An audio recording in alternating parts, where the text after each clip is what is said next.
Hi friends, it's David from Southgate Imaging. So yesterday was a day I did a thing and met with 3 buyers or sellers and bought 3 guitars. Just what I needed. So anyway, that's what we got. It was a funny day. It just stacked up that people that I'd been talking about guitars in the past had said, oh, you know something, you can't have that guitar, I'm moving. Or you can't have that guitar, I got to go buy something for my kids. I need the money. Here we go. And so it was just kind of a funny day, and was basically the whole thing came together. I ended up with 3 guitars. So that's the way it goes. So one of those guitars is a fine instrument. So I picked up a LSTA, Yamaha LSTA. So if you're not familiar with the guitar, they start off with the Yamaha LS series guitar. LS is a small body Yamaha guitar. It's all solid. In this case, it's Engelmann spruce top, rosewood back and side, and it has an ebony fingerboard, ebony bridge, fully bound body. So as opposed to the actually the guitar I just reviewed, the FG820, which has kind of semi-fully bound body. This has maple binding on the body, beautiful maple, and it has plastic binding on the fretboard and plastic binding on the headstock. So the idea with the bindings, it should cut down on dings. If you're going through a doorway, say, and you just kind of clip it on the side, the plastic, I don't know about the maple so much, but the plastic will prevent that from happening. So that's the theory with these. And the LS is luxury small, and the LL is luxury large. And so they have the LL6 and LL and LS6, which are solid Engelmann spruce top, laminate back and sides, usually rosewood, but they do mahogany as well. And then the LL16 and the LS16 basically are all solid with usually rosewood back and side. They do some mahogany. They're kind of rare. Most of them are rosewood. And then what they did on top of that is, I guess the TransAcoustics have been out for maybe 7 or 8 years now, something like that. They came out with the TransAcoustic series, which is an actuator in the back of the guitar, and the electronics basically allow you to have reverb and chorus bouncing off the back of the guitar and out the sound hole, and it'll give you a nice full sound without plugging into an amp. Some people find it gimmicky, some people find they really like it. I find for some songs that we recorded for a lot of reverb and you're playing in your home, it can sound really good. So, you know, it just depends what you like. If you think it's a gimmick, you're probably not interested. If you tend to want to play and have some sound effects without an amp, this is a good way to go. That's really the best way I can explain it. The bass of the guitar is excellent. These things are just really good guitars that are priced, like this is the equivalent of probably a Taylor 3 Series guitar that retails in Canada for about half of that price. And Yamahas in Canada don't hold their value very good. I don't think they do in the US either.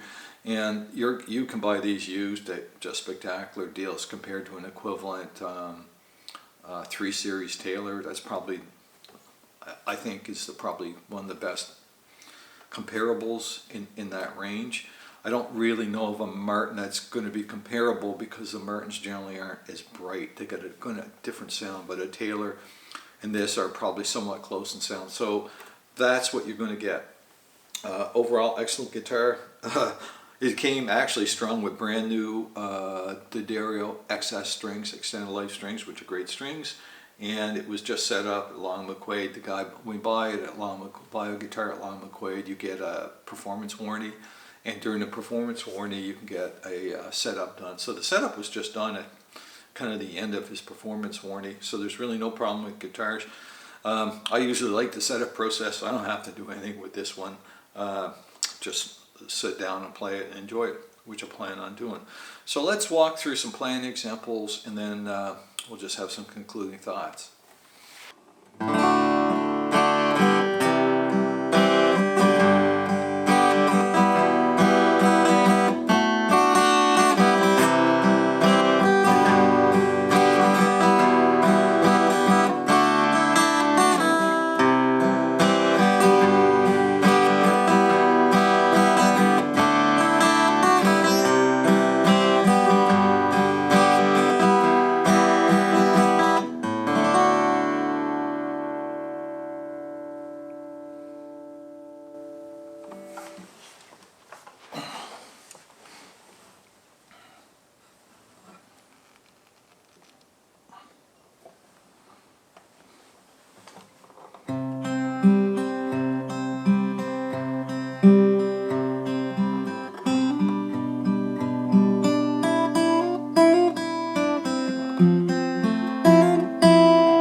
So let's do the same thing with the TransAcoustic on. So basically it's 3 buttons. The one in the middle you press down just for a couple seconds and it'll turn on the TransAcoustic. And there's a green light in there. I don't know if you can see that, but there's a green light in there. And what we're going to do is put on some room reverb, take off the chorus, and we'll just play it like that. And that's usually the way I like it the best anyway.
So when you turn your TransAcoustic off, you just push down the middle button, you look inside, and it's off. So relatively simple. The newer TransAcoustics now, they come and have a built-in looper, which would be kind of nice too.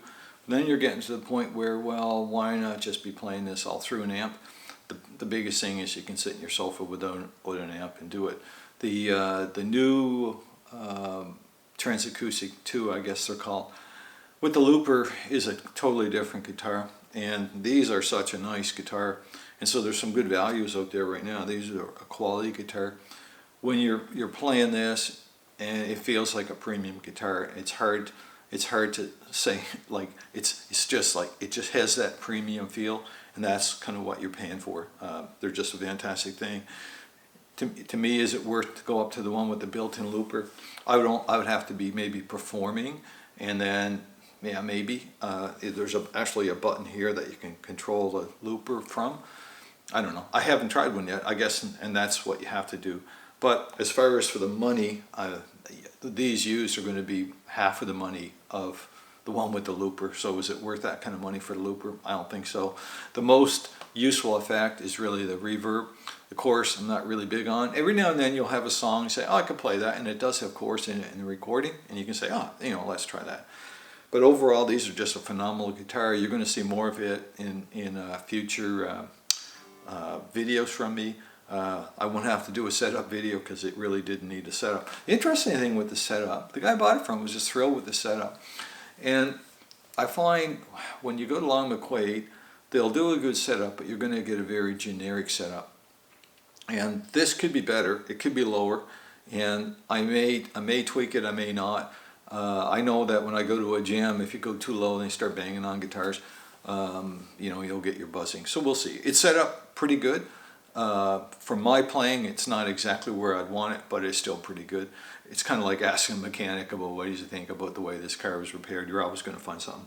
But I mean, it's like, to me, it's like 90–95% away there. It has brand new Jordidio strings, so I'm really happy with that part. So I hope you enjoyed the video. If you have any questions about these, let me know. I've had a couple TransAcoustics in the past, and I've had the FG TA, and I had a LSTA. And this is definitely a step up. So those ones are still based on the kind of 800 series instruments. They sound really good with the TransAcoustic in them, there's no question. But the LL is just, it has a luxury feel, and that's what you're paying for in these. Anyway, please like, subscribe if you like the content. Any questions, let me know. I'm becoming a Yamaha guy, and I just have a lot of experience in that area. Anyway, I hope you enjoyed the videos. Have a great day.